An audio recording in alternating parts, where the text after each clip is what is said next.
Oke, hello, welcome back lagi sama gue di channel. Dan sorry, mohon maaf sebelumnya ya kan, video ini sudah tertunda cukup lama karena adanya kesibukan. Ya, kayak yang lo tahu kemarin gue baru ngambil si Wuling Convero DB NIK 2021 dengan akte di 2022. Tepatnya di Februari 2022 mobil ini udah ada sama gue. Dan ya, ini gue mau kasih lihat sama lo semua gitu kan pada saat gue bongkar ini mobil.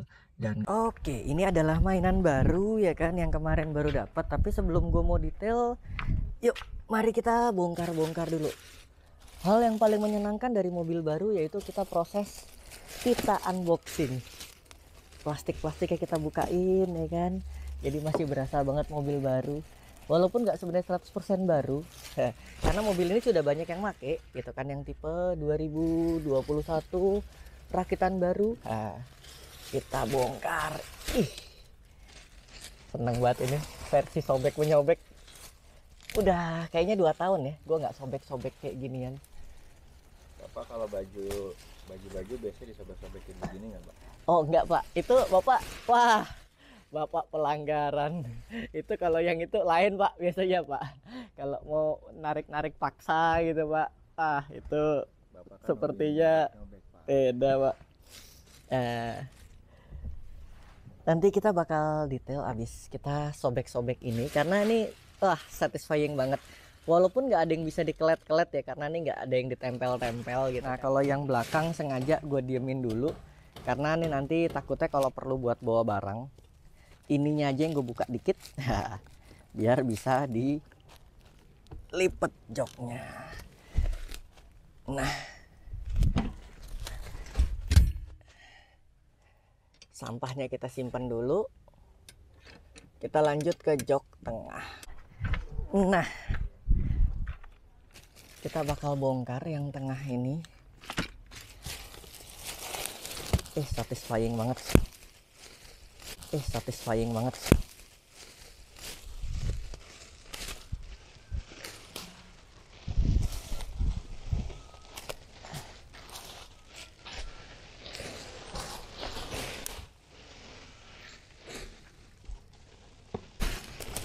Iya.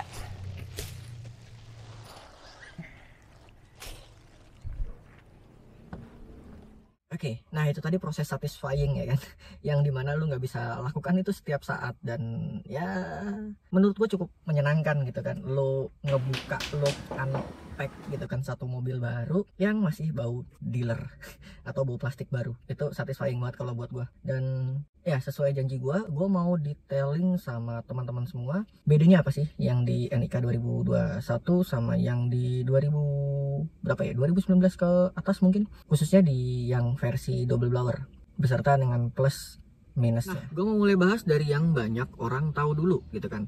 Yang pertama itu kan hilangnya jam digital yang ada di tengah. Harusnya ada di sana tapi dia hilang.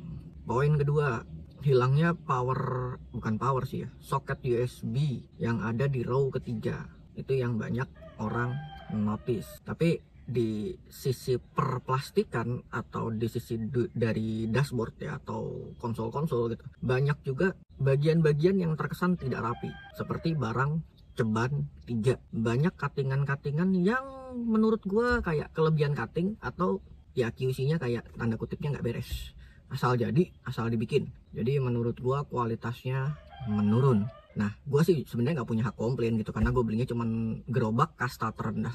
Di unit gua itu banyak banget ya beberapa sisi yang kayak nggak rapet, terus cuttingan-cuttingan yang lebih itu ada. Dan itu cukup annoying kalau buat gua sebagai pengguna sebelumnya, dalam artian sebagai pengguna yang gue udah tahu gitu loh Convero itu kayak apa, tapi sekarang jadinya kayak apa. Di sisi yang lain yang banyak orang tahu yaitu mesin yang dulu sama mesin yang sekarang itu berbeda.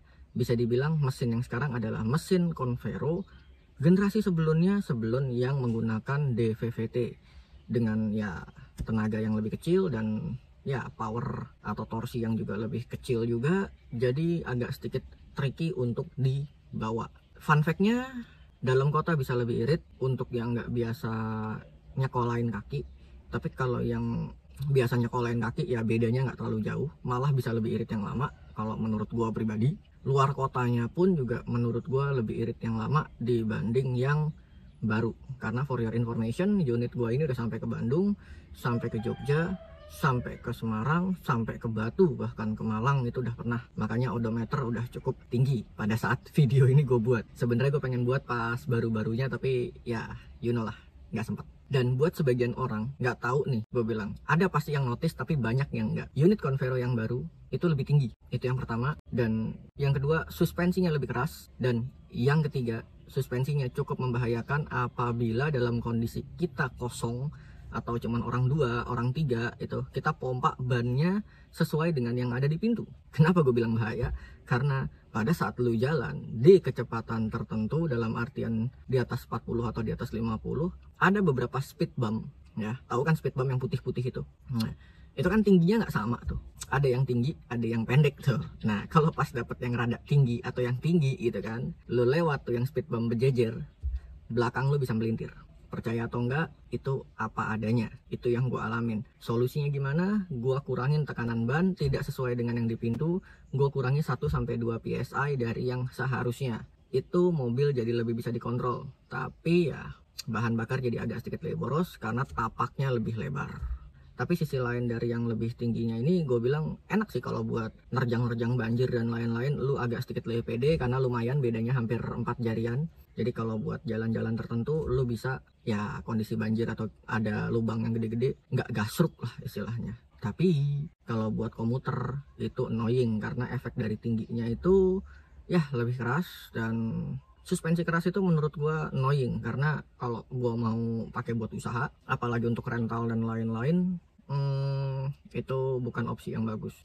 Tapi terlepas dari itu semua, ada beberapa improvement yang menurut gua cukup baik, tapi gue belum bisa buktikan durability-nya gitu kan. Sesuai dengan channel gue pasti akan selalu menyiksa barang apapun unitnya.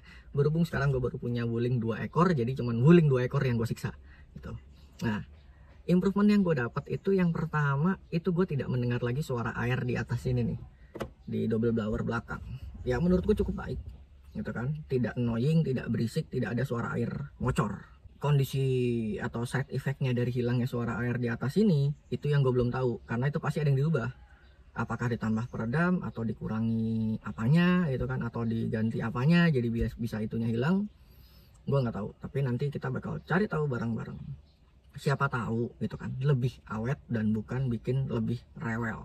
Improvement kedua yang gue suka, joknya itu kayaknya beda deh suppliernya, tapi bentuknya masih mirip, tanda kutipnya masih, orang nggak gitu notice kalau yang ini. Suppliernya mungkin berbeda, dan gue rasa sih busanya lebih firm atau lebih kaku. Agak enak menurut gue, tapi kalau buat perjalanan panjang, buat badan yang kayak gue agak annoying. Pantat gue rada rata, jadi 4 jam 5 jam sekali biasanya gue stretching, cabut keluar. Cuman moga-moga sih menghilangkan efek mimpes yang lebih annoying daripada pantat yang kaku. Karena di punya gue yang sebelumnya itu busanya sudah mimpes jauh sebelum gue punya yang hitam gitu loh. Jadi dalam kurun waktu 6 bulan sampai setahun, busa yang supir ini fun fact ya, pada saat gue duduk di supir sama gue duduk di passenger kiri gitu kan, yang which is itu jarang didudukin, gue berasa tinggi gue beda. Jadi yang supir tuh lebih mendelep dibanding yang penumpang kiri. Gue nggak ngerti, tapi kalau di yang hitam ini sejauh ini sih masih sama aja, nggak ada bedanya. Ya pemakaian udah jalan 4 bulan ya dari Februari. Ya moga-moga agak lebih baik improve-nya. Tapi secara overall menurut gua kualitas menurun gitu kan. Jadi ya terlepas dari adanya minor improve, ya menurut gua tidak sebanding dengan apa yang dikurangi. Jadi kalau lu punya Wuling pengguna awal lebih tepatnya, dan usia kan sudah menginjak 5 tahun ya sekarang dari pertama kali Wuling keluar, pasti angan-angan lo, mobil udah enak nih, murah, nyaman, gede gitu kan. Ya udahlah, kalau gua jual, gua ganti ke Wuling lagi. Mostly ya yang sudah pernah nyoba Wuling dan belum kapok dengan segala jenis part yang menurut gua semoga awet, nah itu pasti akan gantinya ya ke Wuling lagi, karena ya memang masih value for money gitu. Tapi kalau dengan begini ceritanya semuanya di downgrade, kemungkinan sih bisa pindah ke lain hati. Gue bisa bilang begini kenapa, karena gue punya dua gitu loh. Gue punya yang versi sebelumnya dan gue punya versi yang baru. Mereka yang beranggapan kalau yang baru itu kualitasnya sama dengan yang lama, dan setelah mereka beli atau mereka mencoba atau mereka mendengar rumor gitu kan, ternyata kualitasnya jauh berbeda, ya apa yang akan terjadi dengan produk ini nantinya. Ya moga-moga sebagai improvement ke SGMW dan lain-lain, bisa kali yang udah bagus dipertahankan bagus gitu kan, ya yang jelek atau yang kurang diimprove. Jadi biar konsumen tuh nggak pindah ke lain hati. Karena terus terang ya segimana-gimananya gue tentang produk yang baru ini, gue masih cari tahu gimana caranya gue bisa having fun dengan si Kuro gitu kan.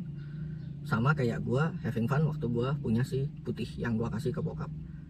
Karena terus terang tingkat kesenangannya berbeda gitu loh. Yang hitam ini agak sedikit lebih tricky. Dan ya itu nanti bakal gue bahas setelahnya di bagian impresi dan ya pada saat gue proses service seperti biasa.